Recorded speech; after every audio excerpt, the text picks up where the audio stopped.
बिस्मिल्लाहिर्रहमानिर्रहीम। अस्सलाम वालेकुम दोस्तों, कैसे हैं? उम्मीद है सभी ठीक ठाक होंगे।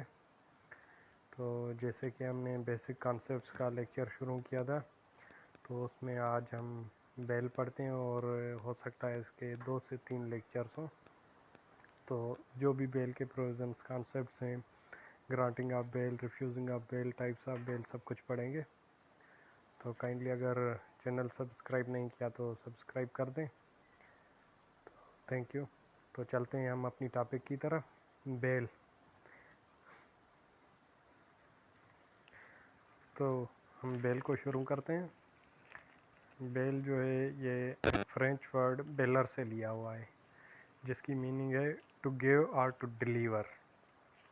बेल जो वर्ड है वो फ्रेंच वर्ड बेलर से लिया हुआ है, जिसकी मीनिंग है टू गिव और टू डिलीवर। ठीक है। तो बेल जो है क्रिमिनल लॉ में उसकी डेफिनेशन पढ़ते हैं। It can be defined as transfer of custody from police to person. एक अक्यूज़ की जो कस्टडी है उसको ट्रांसफ़र करना। इट मीन्स अक्यूज़ड को पुलिस से पर्सन के हाथों या कोई श्योरिटी है उसके हाथों में देना, और जब उसे कोर्ट बुलाए तो वो ज़रूर पेश हो। ठीक है। ट्रांसफ़र ऑफ कस्टडी, कस्टडी को ट्रांसफ़र करना from police to person or in hands of sureties who undertakes to produce whenever is required. तो क्या हुआ, बेल जो है वो ट्रांसफ़र ऑफ कस्टडी है from police to person or to hands of sureties, या फिर श्योरिटीज़ के हैंड्स में देना, श्योरिटी को देना, और उनकी जिम्मेदारी है कि जब भी कोर्ट उसे बुलाएगी तो he will be appeared before the honourable court. ठीक है। ये डेफिनेशन है। और बेल की जो है वो सीआरपीसी के तहत, सीआरपीसी के अकॉर्डिंग 2 काइंड्स हैं, bail in bailable offence, bail in non bailable offence. ये मैं सीआरपीसी के अकॉर्डिंग बता रहा हूँ। ठीक है। तो बेल इन बेलेबल ऑफेंस जो है वो 496 सीआरपीसी में मेंशन्ड है। अब बेल इन बेलेबल ऑफेंस क्या है? That bail is matter of right. It means it is necessary to grant bail in bailable offence. It can be obtained without an application also और on application. जो bail in bailable offence है वो matter of right है। तो court को अगर लगता है कि bail is to be granted to person in bailable offence, तो without an application court bail grant कर सकती है। और अगर ऐसा नहीं हो रहा तो वो अक्यूज़ जो है उसकी काउंसिल जो है वो एप्लीकेशन देगी और बेल ग्रांट हो जाएगी। थर्ड क्या है? Police officer can also grant bell. जो पुलिस ऑफिसर है that can also grant bell. I think 165 और 177 सेक्शन ऑफ सीआरपीसी। मैं कंफर्म कर दूंगा और डिस्क्रिप्शन में दे दूंगा। और दूसरा है offence having punishment up to 3 years can be considered as bailable. और ऐसा ऑफेंस जिसकी पनिशमेंट 3 साल तक है that can be considered as bailable. 496 bail in bailable offence क्या है? Bail is matter of right. Bail वो बेल जो बेलेबल ऑफेंस में दी जाए तो क्या है वो मैटर ऑफ राइट है, can be obtained without application. Police officer can also grant bell और ऑफेंस हैविंग सिंपली। इसका जो सिंपल करक्स निकाले ना तो वो है offence having punishment up to 3 years can be considered as bailable. ठीक है।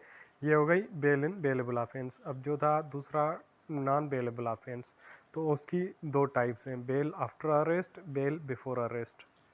Bell in non bailable offence, इसका रिलेटेड प्रोविज़न है 497 ऑफ सीआरपीसी। इसको वर्ड बाय वर्ड रीड करेंगे तो आपको समझ आ जाएगा। बेहतरीन सेक्शन है और इस पर मुख्तलिफ केस लॉज भी हैं, अगर मिल सके तो मैं दे दूँगा। Bail in non bailable offence, इसकी 2 काइंड्स हैं, bail after arrest, bail post arrest और बेल बिफोर अरेस्ट। ठीक है। बेल बिफोर अरेस्ट जो है हम उसको पढ़ते हैं, यानी कि गिरफ्तारी से पहले बेल, कैसे commonly known as pre arrest bail. ये जो है इसको कॉमनली प्री अरेस्ट बेल भी कहा जाता है। बंदा गिरफ्तार हुआ नहीं और उसको पता लगा कि मेरे खिलाफ एफआईआर दर्ज हुई है तो वो जाता है और अपनी बेल करा लेता है। It is also called anticipatory bail. और ये जो है एंटीसिपेटरी बेल है। एंटीसेप्शन, खौफ किस चीज़ का? अरेस्ट का। ठीक है।